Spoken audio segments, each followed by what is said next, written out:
Chers élus, chers publics du CUM, chers amis, je vous remercie tous d'être là pour cette conférence, que je sais qu'elle sera utile pour vous.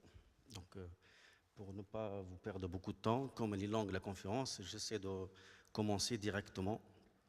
Donc, le titre « Nice, ville de culture dans l'entre-deux-guerres », naissance du premier musée d'art et du CUM. Donc, avant la Première Guerre mondiale, vous le savez, à Nice ou comme partout ailleurs, les arts relèvent surtout du domaine du privé. En particulier, Nice, pendant la Belle Époque, elle était une ville mondaine, aristocratique, qui accueille une société des événements, qui se réunissent au sein des cercles privés, collectionnent des œuvres d'art, organisent des soirées artistiques, mais tout cela reste réservé à un public privilégié, pour ne pas dire fortuné. La situation va changer après la Première Guerre mondiale, la Grande Guerre.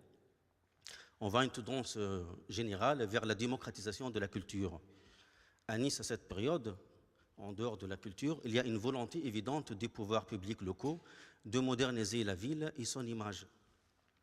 Cette modernisation passe aussi par la création de nouvelles institutions artistiques et culturelles publiques pour faire la concurrence, entre guillemets, avec les institutions privées. C'est précisément de cette création et des premiers pas de ces institutions que j'ai décidé de vous parler aujourd'hui. 3 institutions sont fondées à Nice à l'époque, parmi elles le Centre universitaire méditerranéen qui nous accueille aujourd'hui et que je remercie chaleureusement de m'avoir invité pour cette conférence. Donc la première institution, je vais essayer de respecter l'ordre chronologique des choses. Donc je commencerai par le musée d'art régional et d'histoire locale, le musée Masséna, de 1921, date de sa création, en 1939. Donc 4 parties seront développées, ou 4 volets, naissance du musée d'art et de Nice, la mise en place et la gestion administrative, la constitution des collections et les arts plastiques ou les activités du musée Masséna. Donc la naissance du premier musée d'art de Nice. Tout d'abord, il faut remonter un peu à l'histoire en fait. En fait, Nice ne possédait aucun musée d'art avant sa réunion à la France en 1860. Lorsque Napoléon III et l'impératrice Eugénie visitent la ville en septembre 1860, ils décident de combler cette lacune et font un premier envoi de tableaux, parmi lesquels figurent notamment les 2 portraits du couple impérial. Ensuite, il y a plusieurs autres envois. Faute de local adapté, les œuvres sont déposées à la préfecture, l'ancienne préfecture au Vieux-Nice, et dans les locaux de la bibliothèque municipale.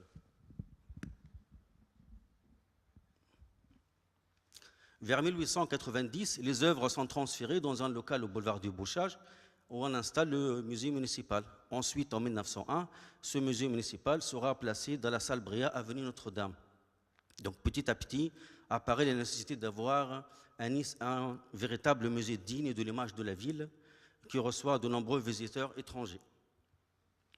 Donc, il faut rappeler qu'il y a un mouvement de valorisation du patrimoine régional qui traverse la France à cette époque, fin 19e, début 20e, de création en musées régionaux, des sociétés savantes d'histoire locale traversent toute la France. Par exemple, le musée dauphinois de Grenoble ou le musée arlésien à Arles. Les créateurs du musée Masséna vont s'inspirer plutôt du musée carnavalier de Paris. Donc, je vais essayer de rappeler avant la création du musée qu'il y avait des manifestations artistiques locales, comme je l'avais dit au début, c'était une initiative privée. Tout d'abord, je signale l'exposition des primitifs organisée par la Société des Beaux-Arts, un organe très actif au niveau des arts plastiques et des expositions à Nice, organisée en 1912, œuvres religieuses des peintres niçois de la Renaissance, notamment de la célèbre famille Bréa. En 1919, il y a l'exposition rétrospective Nice à travers les âges, organisée par le Cercle artistique. C'est un club ou un cercle au modèle anglais qui a été créé au XIXe siècle. Donc cette dernière exposition bénéficie également d'un grand succès. Plusieurs pièces exposées sont à la fin de l'exposition offertes pour les propriétaires au nouveau musée Masséna et formera le début de sa collection. Je vais revenir sur l'acquisition de la Villa Masséna. Elle est construite entre 1898 et 1901 sur le modèle des villas italiennes du Premier Empire. Elle est destinée à Victor Masséna, petit-fils de maréchal Victor Masséna. À sa mort, André Masséna décide en 1919 de léguer la Villa Masséna à la ville de Nice avec l'obligation d'y créer un musée d'art régional et d'histoire locale. Donc, le projet d'achat de la ville Massina a été initié par la municipalité Gouaran, mais c'est le nouveau maire Honoré Sauvant qui va conclure l'acquisition et inaugurer le musée en 1921. Donc, vous voyez ici la cérémonie d'inauguration du musée Massina, 28 janvier 1921. Plusieurs personnalités étaient présentes, le maire Honoré Sauvant, le prince d'Essling, le préfet, ainsi que d'autres personnalités artistiques et culturelles.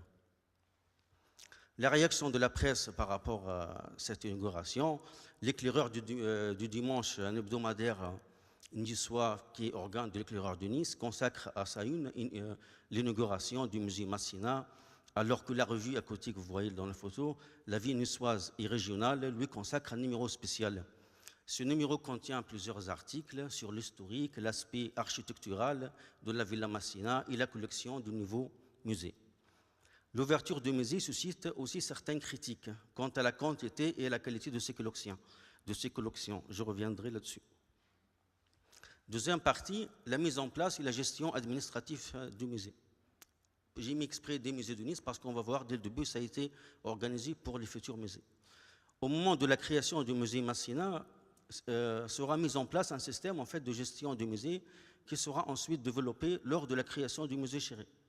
Tout d'abord, suite à un arrêté municipal le 22 mars 1919, la commission municipale et extra-municipale du musée Massina a été instituée. Ensuite, en 1926, on crée un nouveau poste, le directeur du musée municipal, qui a été occupé par Joseph Saki pendant toute la période de l'entre-deux-guerres. En 1927, à la suite de la création du musée Chéré, la commission du musée Massina a été remplacée par la commission municipale et extra-municipale chargée de l'administration du musée de la ville de Nice. Cette commission se chargera de 3 musées, le musée Massina, le musée Chéré et le musée d'histoire naturelle. Là, je vous propose une composition de la commission, par exemple, de 1935. Elle est présidée par le maire de Nice, Jean Médecin, le vice-président aussi le directeur du musée de Nice et beaucoup d'autres personnalités culturelles et grands donateurs surtout des musées. Son rôle consiste à discuter et prendre des décisions au sujet des nouvelles donations, de nouveaux aménagements de salles, déterminer le sujet des futures expositions temporaires. Donc là, à partir de 1927, Joseph Saki va adresser au maire et à la commission du musée son rapport annuel de l'administration et la conservation du musée municipal. Ça, c'est le premier en fait.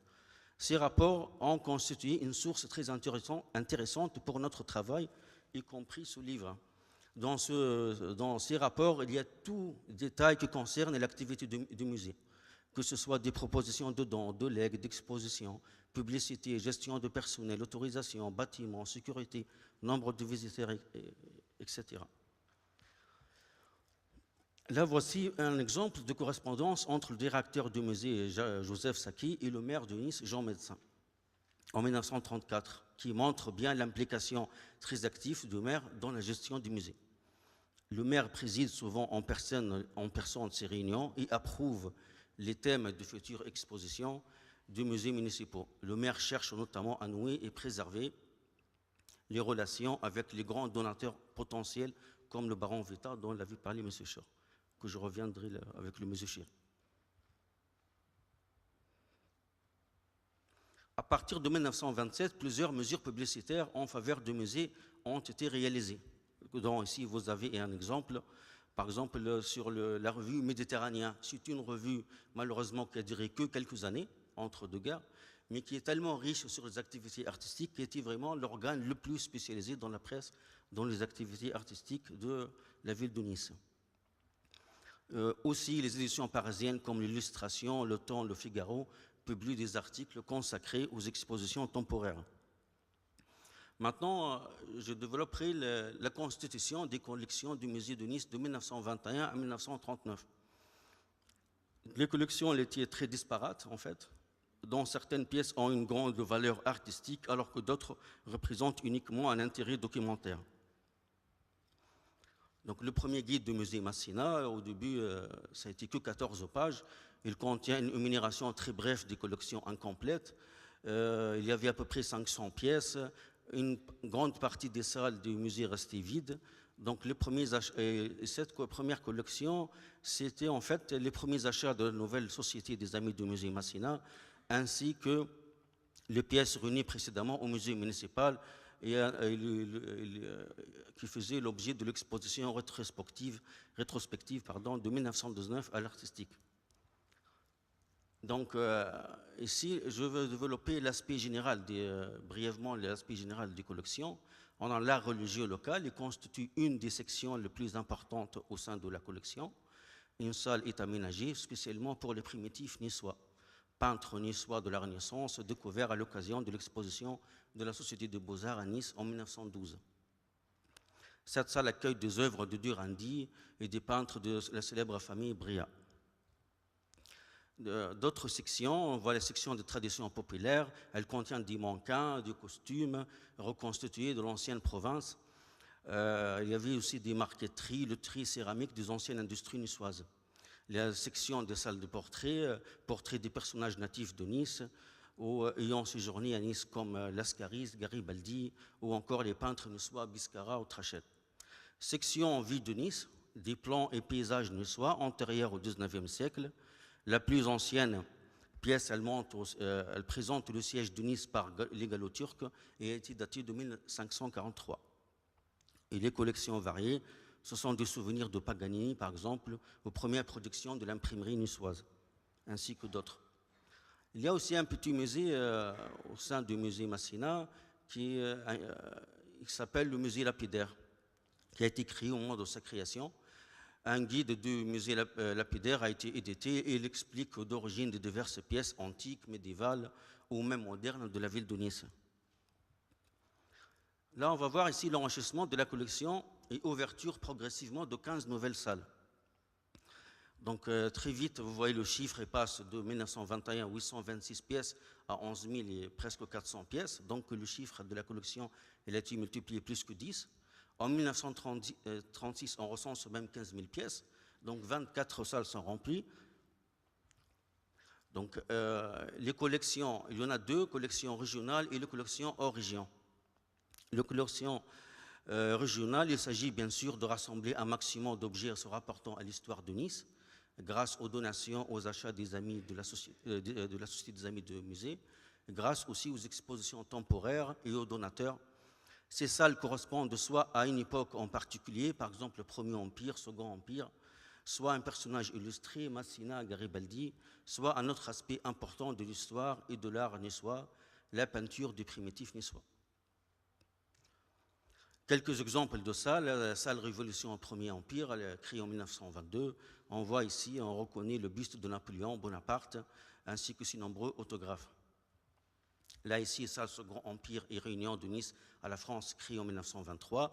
Elle réunit notamment des portraits et bustes de Napoléon III, l'impératrice Eugénie et Victor Emmanuel II, et des documents qui concernent le rattachement de Nice à la France en 1860.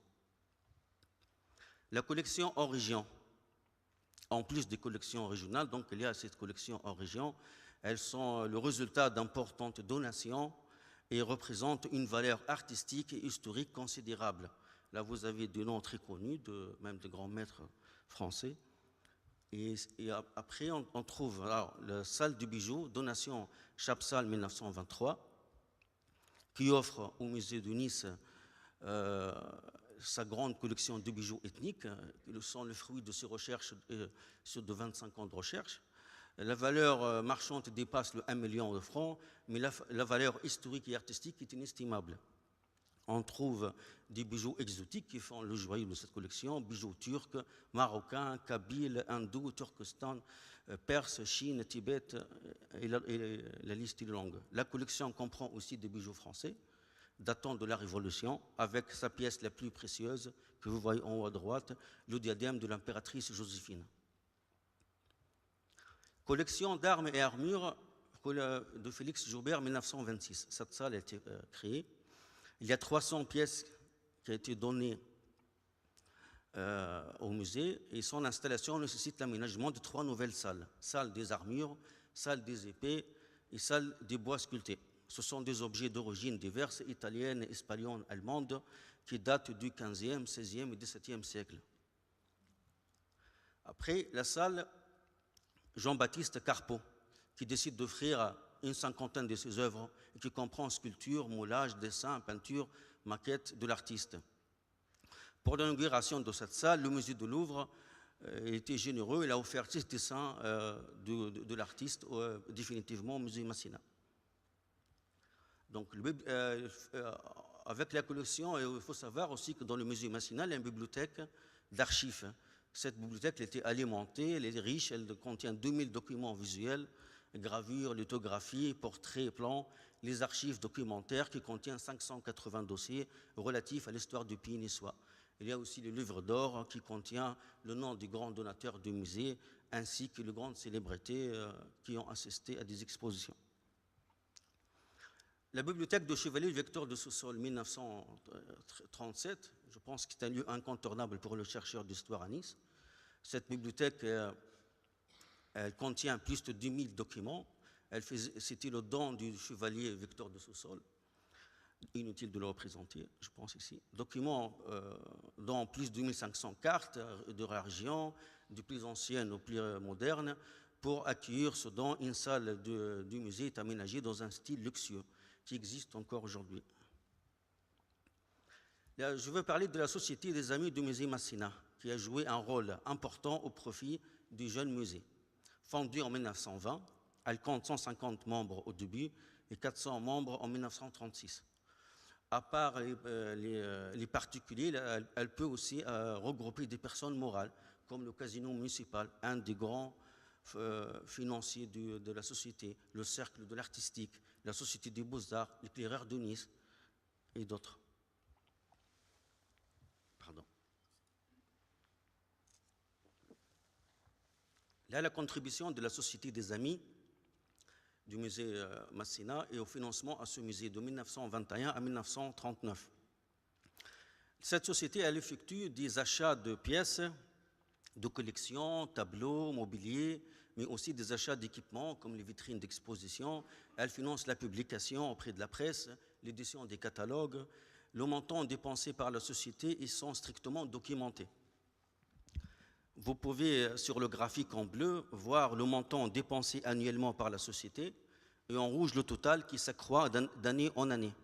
Ce total s'élève en 1939 à peu près à plus de 205 000 francs. La société contribue aussi activement à l'organisation des expositions temporaires qui sont mises en place par le musée Masséna dès 1921. Là, j'essaie d'établir un tableau qui regroupe la majorité presque des expositions organisées par le musée de 1921 à 1939. À partir de 1927, il faut savoir que qu'à partir de 1927, que le musée commence à organiser chaque année durant la saison d'hiver. À l'époque, c'était la saison d'hiver touristique.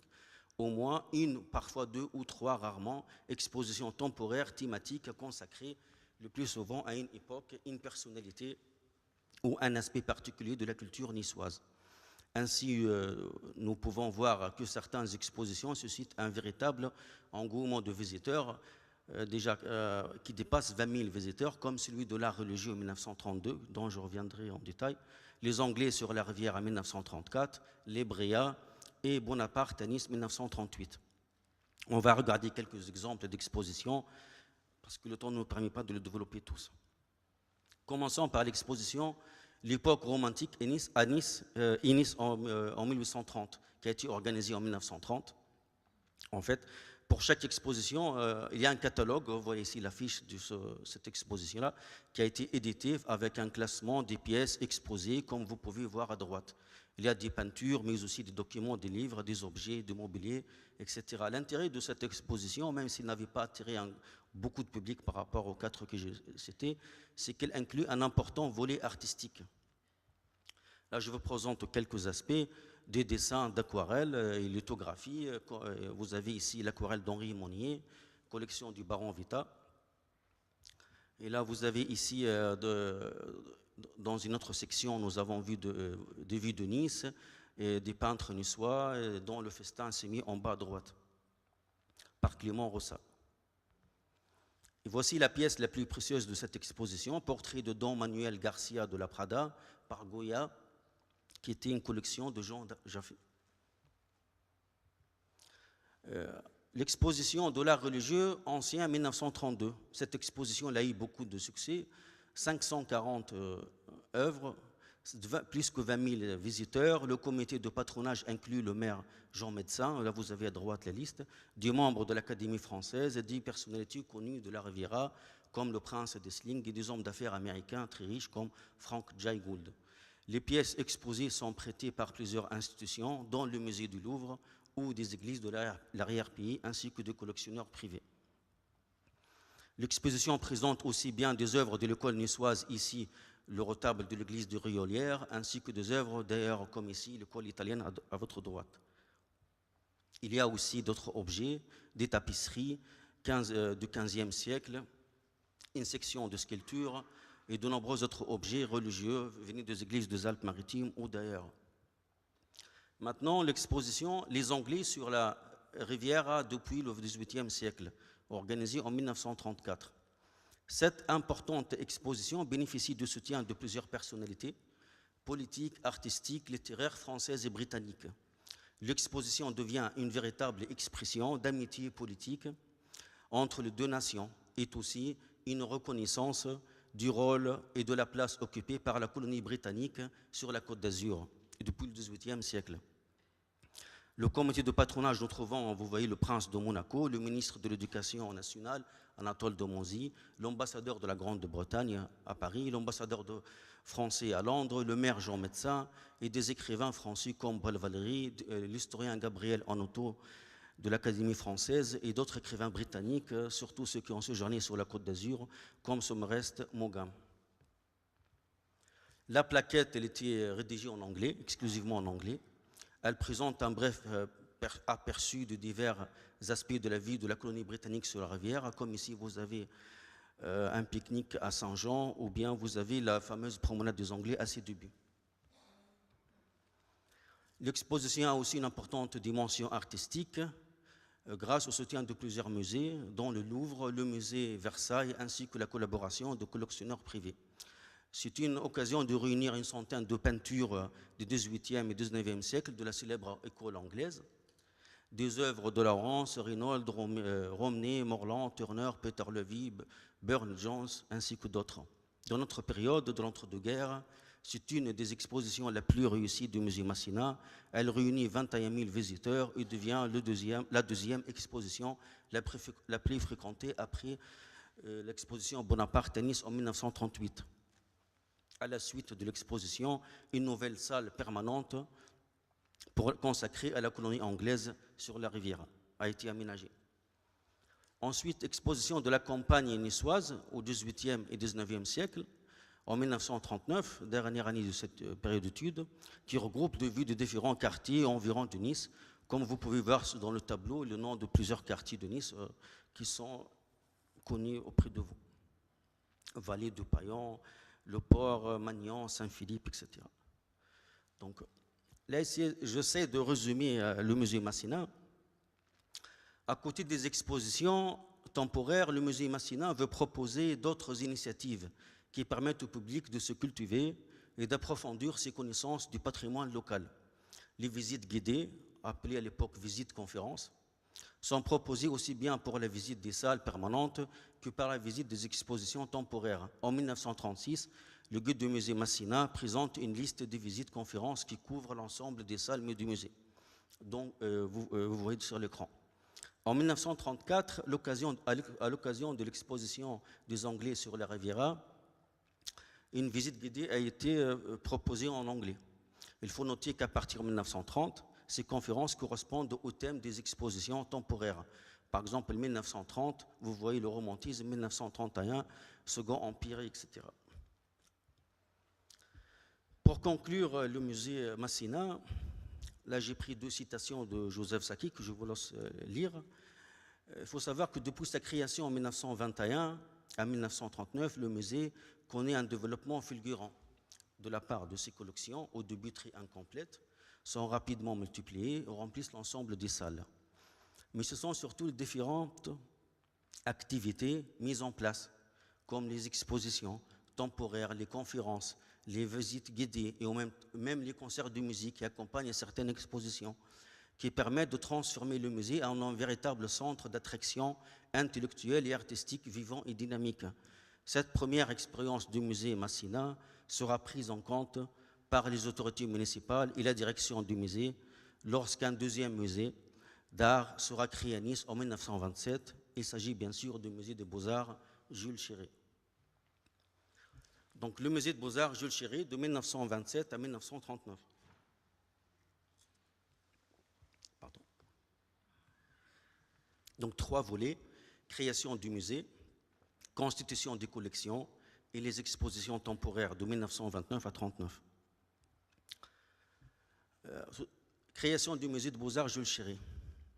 Après la création du musée Masséna en 1919, près de 2000 œuvres sont toujours disposées dans le petit local avenue Notre-Dame, la salle Bria. Donc il n'y a pas encore une solution pour la collection de l'ancien musée municipal. Cette collection est présente dans le petit guide élaboré par le conservateur adjoint Pierre Borel, qui souligne que la collection risque d'être dévalorisée dans ce local trop étroit, humide et mal éclairé.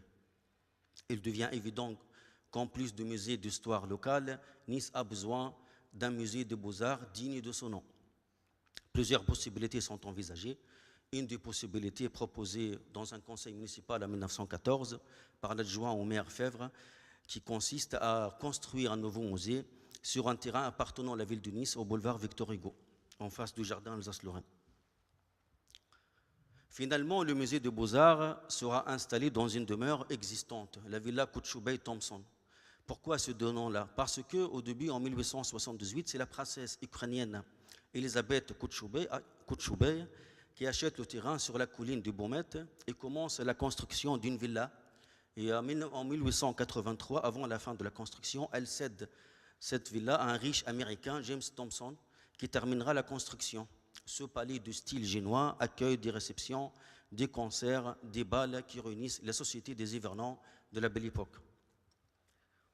Donc là, la Société de Beaux-Arts de Nice, qui regroupe la plupart d'artistes niçois, elle va jouer un rôle important en fait et déterminant dans l'acquisition de la Villa Thompson. À l'époque, il s'agit de créer non pas un musée de Beaux-Arts, il faut vraiment revenir aux archives pour savoir qu'au début, c'était un palais des arts. Si même on revient à la photo ici, au début, c'était écrit en haut, Palais des Arts. Aujourd'hui, si vous allez au musée de Beaux-Arts, vous trouvez musée de Beaux-Arts.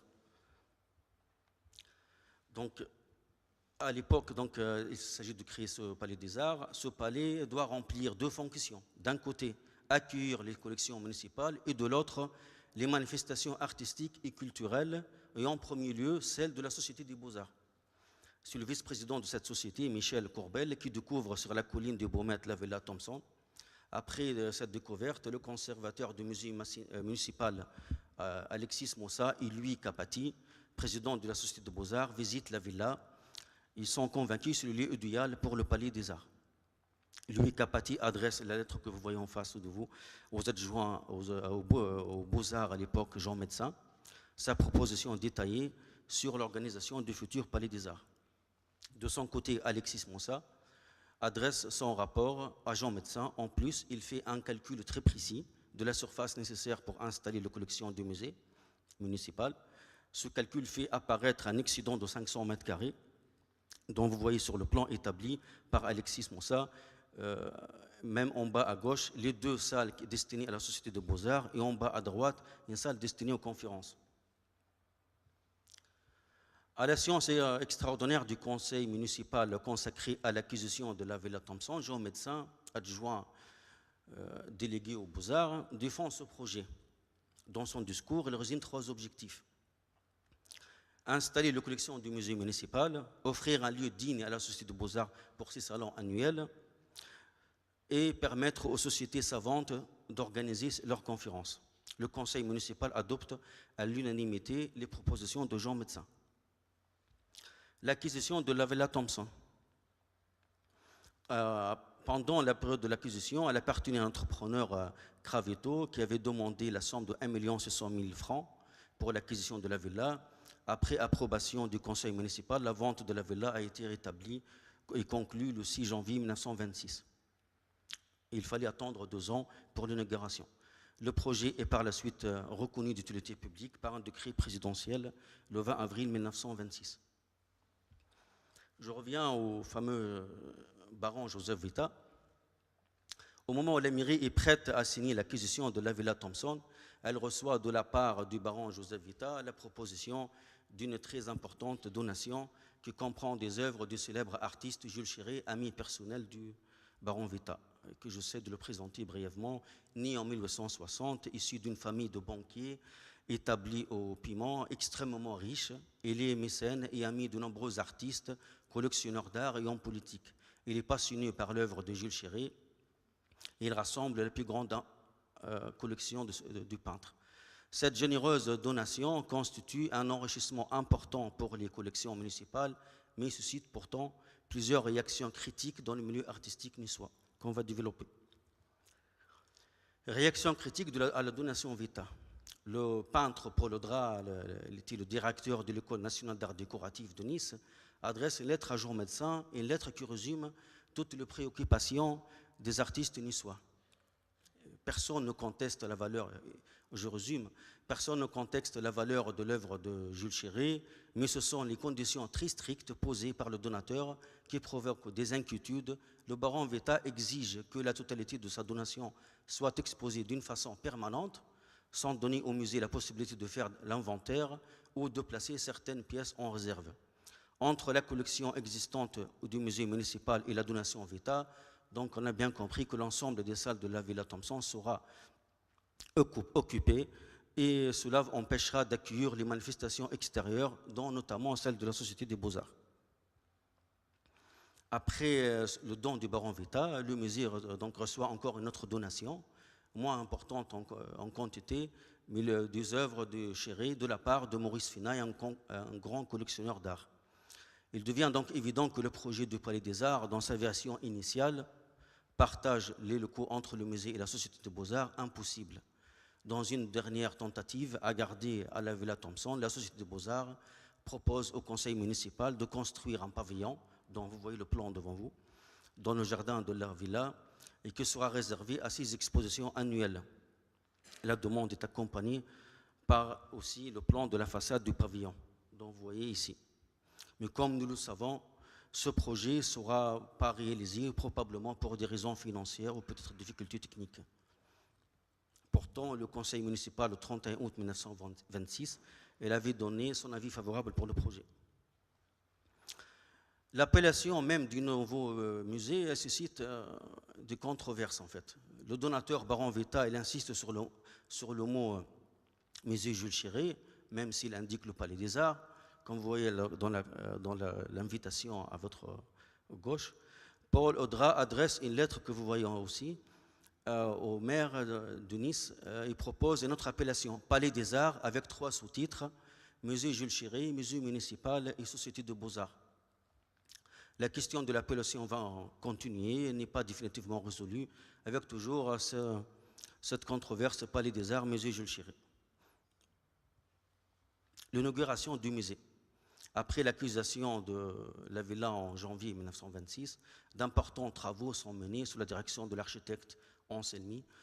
Le plan d'aménagement du musée et elle a été défini après consultation du baron Vita et Fenaille qui suivent de très près l'avancement des travaux. Ils n'arrêtent pas de faire des allers-retours entre Nice et Paris pour surveiller les travaux. Ils se chargent en personne du placement des œuvres de Chéré dans les salles affectées à ces donations. Le musée de Beaux-Arts, comme le musée Masséna, est placé sous l'autorité de la commission municipale extra-municipale du musée. Le conservateur du musée municipal depuis 1905 est le peintre niçois Alexis Moussa, qui lui s'est chargé du transfert de collection du musée municipal vers le musée de Beaux-Arts. Il devrait être le conservateur, mais il s'est décédé. C'est son fils, Gustave Adolphe Moussa, peintre également, connu les magiques du carnaval de Nice, qui sera nommé conservateur. La constitution de la collection du musée. Donc 3 volets, la collection de l'ancien musée municipal et la fameuse donation de Vita et Fenaille, la collection Jules Chéré, et les envois de l'État, qui sont de très grandes valeurs artistiques. Collection de l'ancien musée municipal, il y a à peu près 2000 œuvres, peintures d'époques diverses, Moyen-Âge jusqu'au début du XXe siècle. Voici quelques illustrations très brièvement pour montrer la diversité des œuvres. À gauche, peinture religieuse du XVe siècle. Au milieu, en haut, un exemple de la peinture académique du XIXe siècle. En bas, Venise, par l'orientaliste Félix Ziem, qui avait séjourné beaucoup à Nice. À droite, peinture beaucoup plus moderne de Maurice Denis, début XXe. La collection Chéré se compose de 2 donations, comme j'avais dit, le baron Veta et celui de Maurice Fenaille. Celle du baron Veta va occuper 6 salles, seule, dans le premier étage. Celle de Maurice Fenaille, une autre salle juste à côté. Et avant l'inauguration du musée, le baron Veta va œuvrer pour la publicité du musée et son inauguration. Il va même organiser une exposition de peintres à Paris, dans le musée Luxembourg, et il sollicitait quelques revues européennes pour parler du futur musée. Donc vous voyez ici l'illustration et le Figaro. Jules Chéré dans la presse niçoise. Donc, la presse locale publie des articles élogieux au sujet de la donation. Ici, l'article dans la revue Méditerranée consacré au musée de Nice. Donc, elle comprend ces grands pastels comme la fameuse colombine à gauche et l'automne à droite. La collection comprend des dessins, des études pour les décorations murales réalisées à l'hôtel de ville de Paris ou à la préfecture, l'ancienne préfecture de Nice. On trouve dans le toit de la préfecture les fresques de Jules Chéré. Il y a aussi les affiches. Il faut savoir qu'on sait très bien que Jules Chéré était un grand spécialiste des affiches. L'artiste est aussi polyvalent. Il était un grand décorateur, meublier, céramiste et sculpteur. Par exemple, la collection Maurice Fenaille, elle nous donne au musée le magnifique panneau déjeuner sur l'herbe exécuté par l'atelier du Gobelin à Paris, selon le dessin de Chéré. Donc, Jules Chéré, le décorateur, elle comprend donc des fauteuils, des canapés, des tapis, tissés sur commande de Maurice Fenaille, d'après les dessins de Chéré. Et enfin, à droite, l'unique connu dans tous les cas de Chéré, un pendule de cheminée en marbre blanc. Les envois de l'État. En prévision de l'inauguration du musée, nouveau musée de Beaux-Arts à Nice, l'État envoie des œuvres de grande valeur. Ils sont accordés par le ministère de l'Instruction publique des Beaux-Arts, Édouard Herriot, à la suite de demandes formulées par le baron Veta. Donc on voit qu'il joue un rôle très positif pour l'enrichissement du musée. Ces envois comprennent 3 somptueuses tapisseries du Gobelin, 3 tableaux devant l'eau, ainsi d'autres tableaux anciens. Les tapisseries de Gobelin. Tout d'abord, un ensemble de 3 tapisseries envoyées au musée Chéré du Mobilier national, l'école d'Athènes, le mont Parnasse, l'Héliodore, châssis du Temple.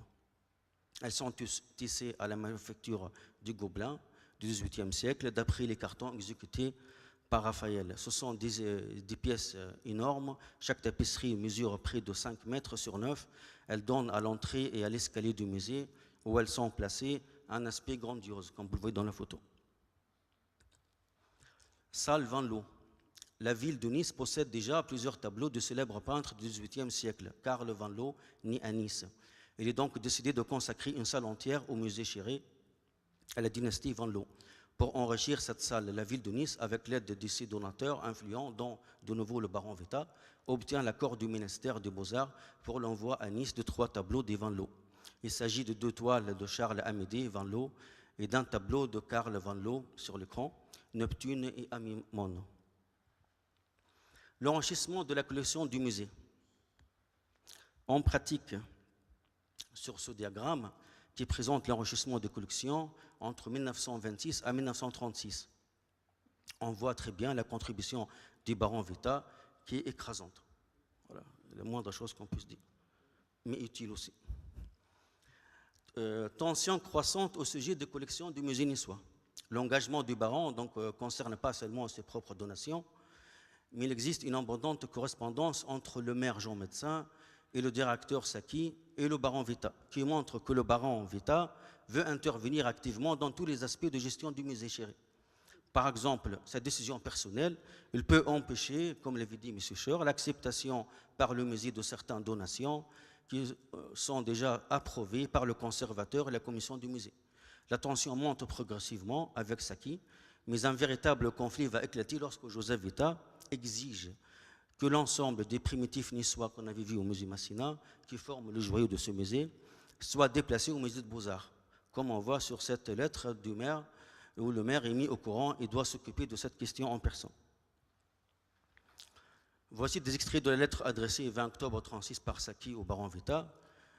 Je résume en 2 mots. Agacé par les exigences du baron, il lui explique qu'il ne peut pas administrer le musée municipal comme une collection particulière et qu'il faut respecter l'opinion de la commission du musée de Nice.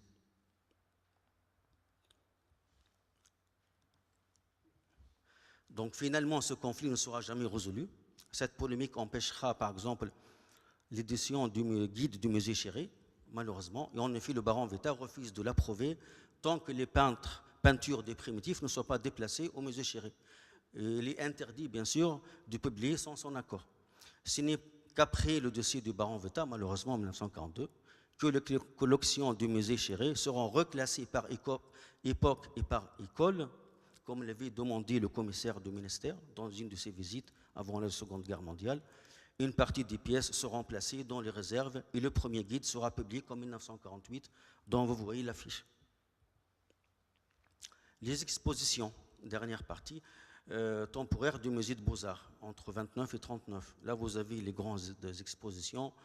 La majorité des œuvres présentées lors des expositions, par exemple Delacroix, Géricault, Ingres, Rodin, les arts de Chine et du Japon, sont prêtées de la riche collection personnelle du baron Veta.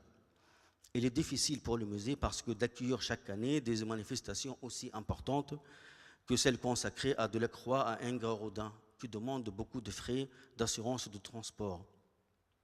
Ainsi, l'implication du baron Veta permet au musée Chéré d'accueillir plusieurs manifestations d'art de haut niveau. Je ne pourrais pas présenter toutes ces expositions, j'ai décidé de m'arrêter sur les plus originales. Exposition de l'art des jardins 1929. C'est la première exposition sur l'art des jardins qui bénéficie de nombreux soutiens.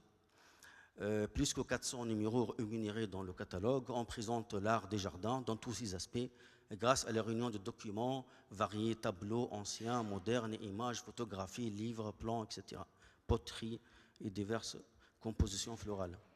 Les œuvres proviennent notamment des institutions niçoises, le musée Masséna, un musée d'histoire naturelle, la bibliothèque municipale, le cercle de l'artistique, ainsi que le musée du Louvre, et d'autres donations des collectionneurs privés, niçois ou autres, comme Félix XVI, Salinels, Carpeaux et Benza. Le catalogue de l'exposition se compose de 11 sections qui englobent plusieurs styles de jardin et divers types de production artistique inspirées de l'art de jardin. La présentation de ce catalogue permet surtout de voir le caractère multidisciplinaire de cette exposition. On trouve de l'architecture, la sculpture, la peinture, l'art paysager et la poésie. L'exposition remporte un grand succès. Le nombre de visiteurs dépasse les 20 000. À l'époque, il y avait un projet d'installer au musée Chéré une section permanente d'art des jardins. On prévoit même de construire un pavillon spécialisé. Toutefois, pour des raisons que nous ignorons, le projet a été abandonné. Voici quelques exemples de l'exposition d'art des jardins. Il faut savoir que c'était à l'époque une mode, en fait, c'était rare, que récemment, même à Paris, dans le Grand Palais, l'été dernier, en 2017, il y avait une exposition semblable à celui-là. Donc, à notre exposition originale, l'exposition d'œuvres d'art de la Chine et du Japon en 1934. Donc, c'est toujours l'initiative du baron Veta, amateur des arts de l'Extrême-Orient et propriétaire de toute la collection de l'exposé. Donc, en plus de nombreux visiteurs niçois, l'exposition reçoit la visite de membres de la famille impériale japonaise, prince et princesse Kaya, ainsi que le consul du Japon à Marseille. L'exposition dispose de 100 pièces, célèbre collection des frères de Goncourt, Hayashi, Breno, Henri Portier. Les œuvres proviennent de diverses régions d'Extrême-Orient, datant du XIVe au XIXe siècle, peintures, par exemple de Chine, Tibet, Japon, estampes du Japon, livres du Japon et de la Chine. Un catalogue de l'exposition très richement illustré a été édité. Et dernière exposition, Bastien Lepage, Bashkirtsev et Breslau, en 1939. Elle a été consacrée aux 3 artistes, 75 numéros en tout. La grande majorité, c'était pour le Bastien Lepage.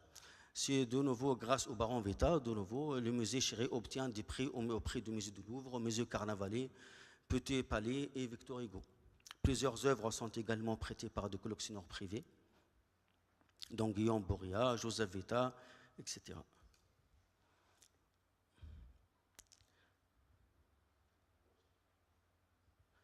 Le catalogue est préfacé par Gabriel Anoto, donc, ayant personnellement connu le peintre Bastien Lepage. Il livre ses impressions personnelles sur l'artiste et le replace dans son contexte historique de l'après-guerre de 1870. De nombreux portraits de Bastien Lepage, comme celle de son père et sa mère, portraits du prince de Galles, Édouard VII, et portraits de la comédienne de l'Odéon que vous voyez en face de vous, Marie Samari. Marie Bashkirtsev, connue au public niçois, grâce à son journal intime, où elle raconte notamment sa vie sur la Côte d'Azur. Elle se lie d'amitié avec Bastien Lepage, et déjà elle décède le 2 en 1884, dans un intervalle de temps en quelques semaines. La section de Marie Bashkirtsev reprend des portraits, dont plusieurs portraits sont faits par elle-même, mais aussi des tableaux de fleurs, des dessins, le cahier manuscrit du journal de Marie Bashkirtsev, des photographies, etc. Mais aussi la maquette pour un monument d'elle fait par le sculpteur Tarnowski. Plusieurs de ces objets sont donnés par la mère de l'artiste au musée Chéré. Les expositions de grands maîtres français, donc juste je veux les nommer, Eugène Delacroix, on voit ici, ainsi que Ingres, le grand sculpteur français Rodin. Il y avait des projets en fait, d'exposition qui n'ont pas abouti. Par exemple, l'archive du musée Chéré, je trouvais un ensemble de documents sur un projet de création du musée russe au sein du musée des Beaux-Arts, et devrait être même créée une grande exposition d'art russe en 1935. C'est une initiative du prince Demidov, de la communauté russe exilée après la révolution sur la Côte d'Azur. L'initiative reçoit au début un accueil très favorable de la part de Jean Médecin, mais après plusieurs échanges dans les lettres, le projet a été finalement abandonné. D'après les écrits, c'est pour des problèmes de dédouanement, parce que la plupart des œuvres étaient à Londres, ou peut-être aussi pour des raisons politiques ou financières. En conclusion de cette partie sur le musée Chéré, je voulais présenter ces deux graphiques comparatifs sur le nombre d'entrées et les recettes des deux musées, Chéré et Massina, 1928 à 1939. Ce sont les chiffres que j'ai utilisés dans les rapports annuels des directeurs du musée. Donc l'année de son inauguration, le musée Chéré reçoit, vous voyez très bien ici, 13 000 visiteurs. Le chiffre reste largement en dessous les années suivantes. Par exemple, ici, dans le musée Chéré, les 13 000, les années suivantes, il n'aura pas. Le chiffre va descendre, en fait. Je n'ai pas trouvé d'explication claire à cet écart, en fait, très important entre les deux musées. Est-ce que cela s'explique par l'emplacement? À l'époque, le musée Jules Chéré il était placé trop loin, et par rapport au musée Massina, qui avait un emplacement central sur la promenade des Anglais. Peut-être aussi l'intérêt du public plus local s'intéresser aux expositions d'histoire locale et d'art local. Donc, dans tous les cas, je n'ai pas trouvé de réponse technique ou scientifique là-dessus. Maintenant, je vous propose de passer à la dernière institution de cette conférence, fondée en 1933, qui est bien le CUM où nous sommes aujourd'hui. Donc, le Centre universitaire méditerranéen, la diffusion de la culture savante de 1933 à 1939. Pardon.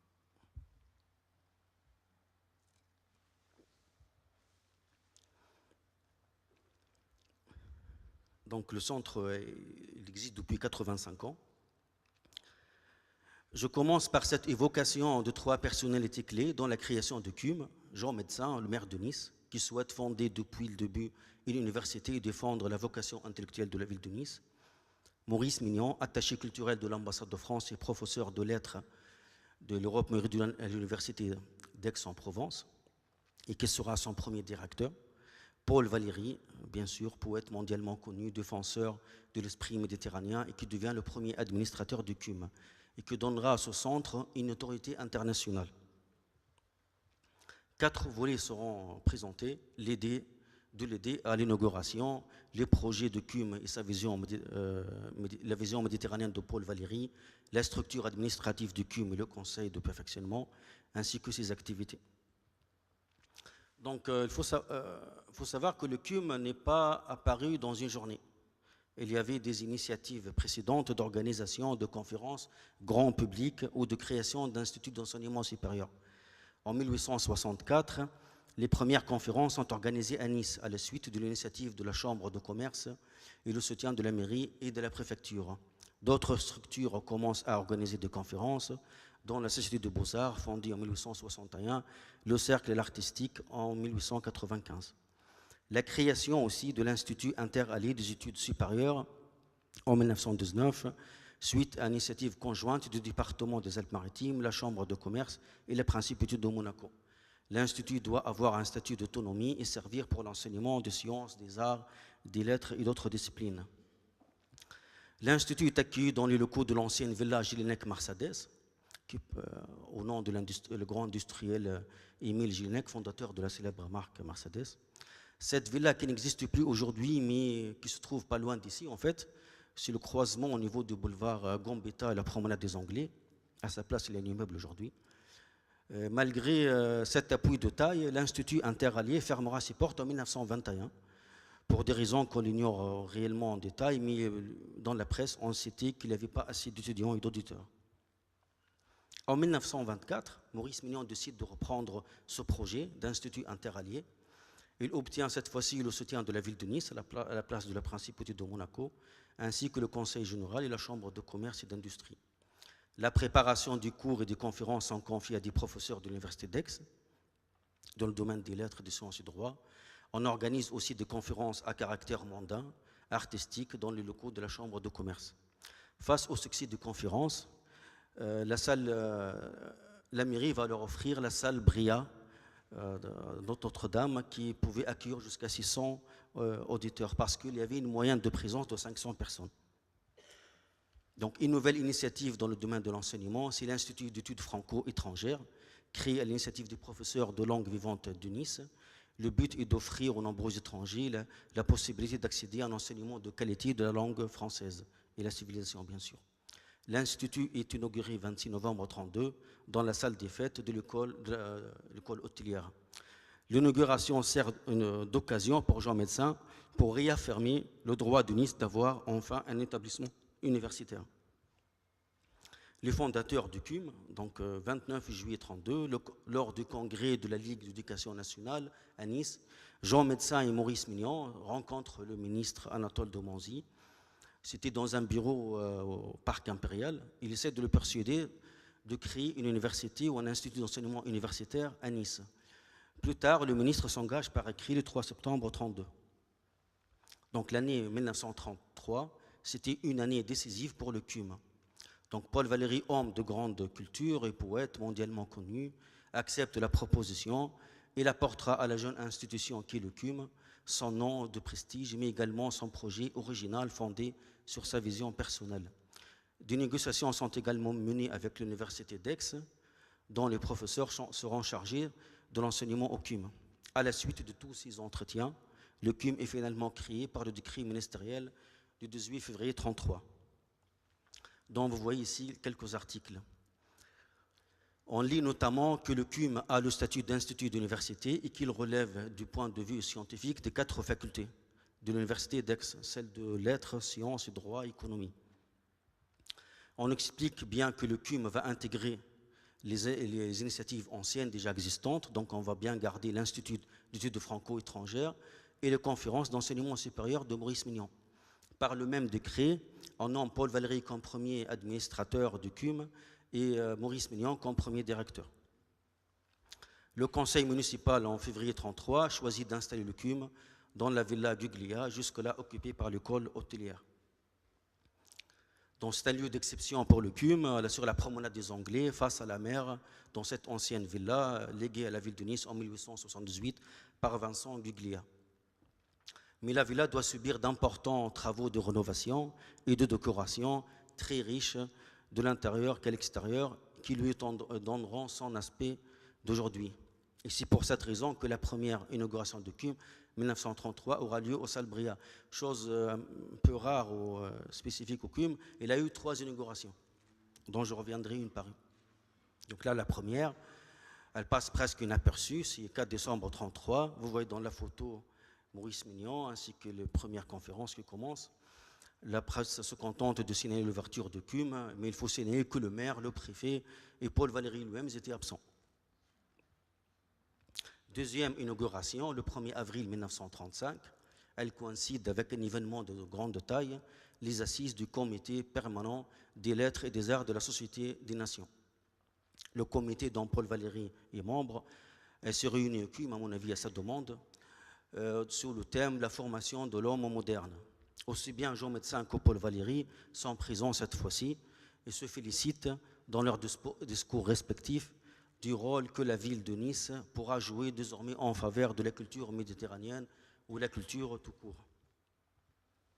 La troisième et dernière inauguration, solennelle du juin 1937, cette fois-ci en présence du président de la République Albert Lebrun, et qui sera pour inaugurer le grand amphithéâtre qui porte le nom d'Anatole de Monzy en l'honneur de l'engagement du ministre en faveur du CUM. L'amphithéâtre avec sa magnifique fresque, l'allégorie de la Méditerranée, œuvre du peintre niçois Joseph Beauchamp. Je ne vais pas m'attarder sur la riche décoration du CUM qui a été réalisée par des architectes niçois, anciens élèves de l'École nationale d'art décoratif de Nice, dont Roger Siassal, Henri Février, ainsi que le peintre Jules Beauchamp ou Émile Véry ou Paul Audrat, l'ancien directeur de l'école.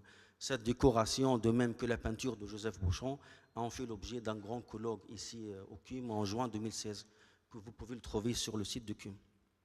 Il est indéniable que cette fresque reflète magnifiquement la vision méditerranéenne de Paul Valéry, qu'il tentera d'imposer comme fil conducteur de toutes les activités du centre. Donc le projet d'organisation du CUM selon Paul Valéry. Donc vous avez la première page du petit livret du programme de Paul Valéry, dans lequel il expose sa vision de projet qu'il veut novateur et original. Donc le projet de Paul Valéry, il met l'accent sur la nouveauté de l'institution. Il le considère son modèle à l'époque. Donc Paul Valéry, il était tout d'abord opposé au principe du cours suivi, régulé par un même professeur. Pour lui, le centre n'est pas un instrument de recherche dans un domaine précis. Pas de diplôme non plus, jugé ennemi mortel de la culture. Le CUM doit rester ouvert à tous. Par conséquent, aucune condition n'est établie, que ce soit en matière d'âge, de culture, de nationalité ou de connaissance de la langue française. On doit y trouver des étudiants, des amateurs, des visiteurs de Nice. Quelqu'un vient par plaisir intellectuel, d'autres viennent par le besoin de s'instruire ou encore par imitation. Paul Valéry veut surtout que le CUM soit un organe de pensée et de collaboration intellectuelle. Donc, dans son livret, Paul Valéry précise aussi bien que le CUM doit être ouvert aux manifestations extérieures, dont vous voyez quelques noms des institutions très connues. Dans ces deux billets, il accueille pas mal de, par exemple, le comité permanent des lettres et des arts, de la Société des Nations, un club international. Bien sûr, le plus important dans le projet de Paul Valéry, c'est sa vision méditerranéenne. Donc, il veut, entre guillemets, la notion infiniment riche de la Méditerranée doit être la notion génératrice de nos programmes. Je me permets de vous lire un petit passage que j'ai noté sur l'esprit méditerranéen de Paul Valéry et qui résume son projet. Alors, la mer Méditerranée regroupe sur ses bords des populations différentes, riches de cultures variées. Le bassin méditerranéen est caractérisé depuis l'Antiquité par une grande mobilité entre ses différentes rives, nord, sud, est et ouest. Cette région très nourrie de légendes et de traditions a connu depuis des siècles de nombreux échanges commerciaux et culturels, des guerres, des grandes découvertes, des métissages ainsi que d'importantes évolutions de mœurs, de langues, de croyances, de législation et de constitutions politiques. Tous ces éléments sont à l'origine d'un esprit méditerranéen singulier, véritablement cosmopolite et jouissant d'une vitalité sans égale. En fait, c'est cette idée de la Méditerranée que va guider Paul Valéry dans l'élaboration de son projet. Donc, ce milieu riche et favorable, selon lui, là vous avez en bleu les 3 grands axes de son projet. Il veut en fait une description physique, biologique du bassin méditerranéen, études anthropologiques, mouvements de population, littérature, droit, l'art et histoire des religions. Donc c'est un projet multidisciplinaire qu'imagine Paul Valéry, mais il n'est pas tout seul à la tête de CUM pour en décider. Il est sous l'autorité du Conseil de perfectionnement. La structure administrative de CUM. Donc, elle est établie par le décret du 18 février 1933. Il y a tout d'abord un conseil de perfectionnement qui comprend des représentants de l'université, de la municipalité, du conseil général, etc. Le CUM est dirigé par un administrateur et assisté par un directeur. Donc, à la première réunion assistent des représentants de l'université, dont vous voyez ici la photo du recteur Padé de l'université d'Aix. Bien sûr, le représentant de la municipalité, dont en premier lieu le maire Jean Médecin avec ses adjoints, et le représentant de la chambre de commerce en la personne du président. Le conseil, selon le décret, il doit inclure en fait le conseil 8 personnalités que seraient cooptées par les autres membres, dont vous voyez ici Gabriel Anoto, diplomate, écrivain, historien, Louis Bertrand de l'Académie française. Ce conseil réunit 2 fois par an à peu près. Le conseil prend des décisions concernant le choix des conférenciers, le contenu du programme, et il décide également des questions matérielles et financières comme le budget. Le conseil doit aussi approuver la nomination du directeur de l'administration par vote à bulletin secret. Comme nous avons vu, le CUM sera au début dirigé par 2 personnes, Paul Valéry et Maurice Mignon. D'après Maurice Mignon, la candidature de Paul Valéry a été imposée par le ministre, alors que lui-même, Maurice Mignon, il était déjà nommé directeur du centre. Les 2 hommes ont chacun sa propre vision du projet. Maurice Mignon veut une structure d'enseignement régulier universitaire de type cours suivis, etc. Paul Valéry veut une vision beaucoup plus libre et ambitieuse du CUM comme un centre d'échange de pensée internationaux. Finalement, cette double direction ne constitue pas réellement un obstacle pour le fonctionnement du CUM. Paul Valéry peut représenter le CUM à l'étranger, utiliser sa réputation internationale pour faire venir des conférenciers étrangers et surtout créer des chaires internationales. Quant à Maurice Mignon, elle peut s'occuper sur place des conférences et des cours universitaires. Cette double direction, je signale qu'elle va disparaître en septembre 1942 lorsque le poste de directeur est supprimé. Là, ici, j'essaie de parler brièvement du budget de CUM entre 1933 et 1939. Les données du premier graphique montrent bien le premier rôle que joue la mairie pour le financement du CUM, ce que vous voyez ici en bleu.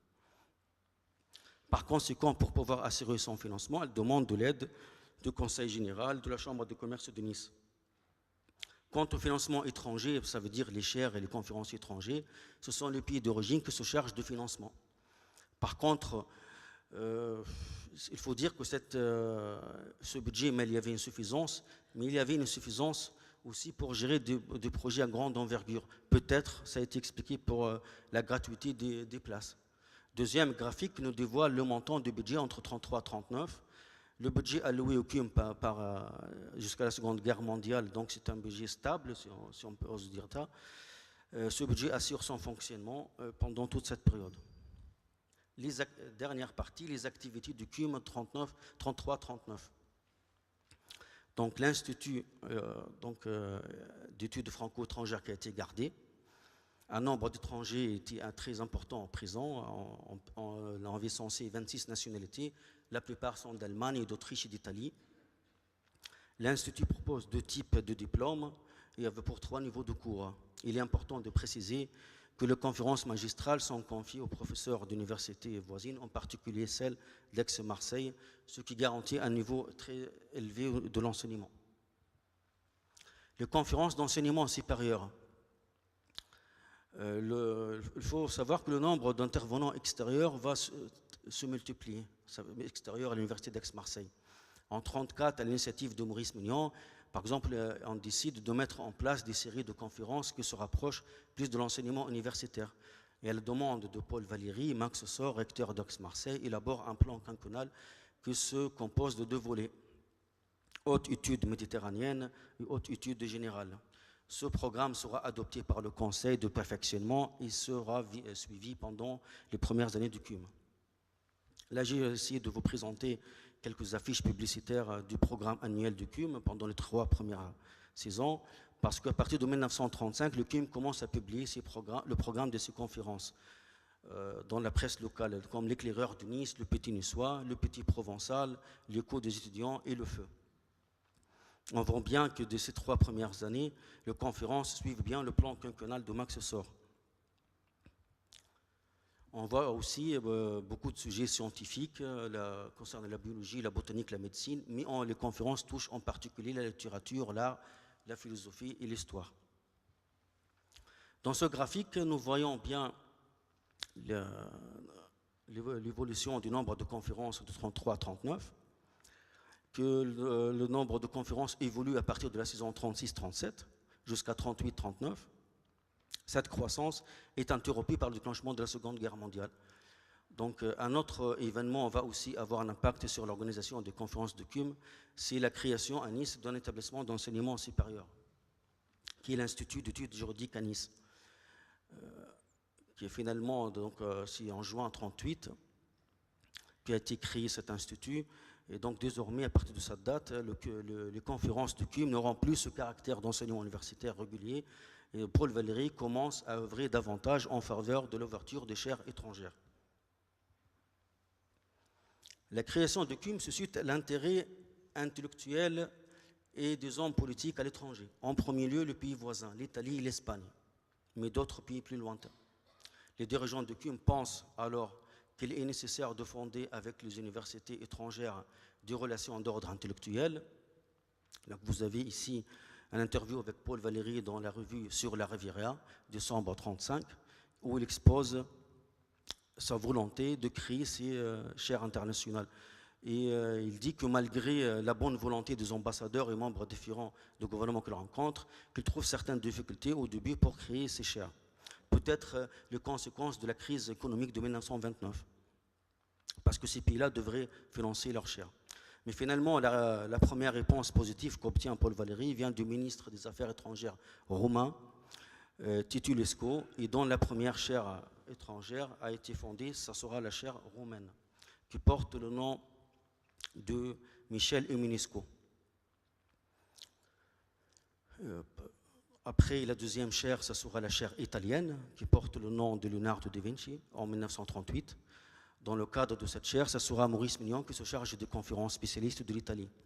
Après la chaire Camões, au nom du grand poète portugais, il faut savoir que cette chaire portugaise, elle était la plus active entre 1933 et 1939, celle qui avait donné le plus de conférences. Ensuite, en 1939, c'est la chaire Petofi, ou la chaire hongroise, au nom du poète hongrois du XIXe siècle. Ensuite, 2 autres chaires qui portent le nom de leur pays, la chaire hollandaise et polonaise. Il y avait également d'autres projets de cooptation avec des pays d'Amérique latine, comme le Mexique en 1933, mais le projet sera repris qu'après la Seconde Guerre mondiale. Pour les mêmes raisons géopolitiques, la Seconde Guerre mondiale, beaucoup de chaires vont fermer, comme la chaire polonaise, elle n'a fait qu'une seule conférence, celle de son inauguration, surtout que le pays, quand il a été envahi par l'armée allemande, pareil pour la Roumanie et pour la Hongrie. Je signale aussi que Maurice Mignon, en 1937, fonde les sociétés d'études dantesques dans le cadre d'études continues sous forme de conférences. Ces études ont été assurées par le père Augusto Valença et sont ouvertes à toutes les personnes qui s'intéressent au sujet. Pour conclure,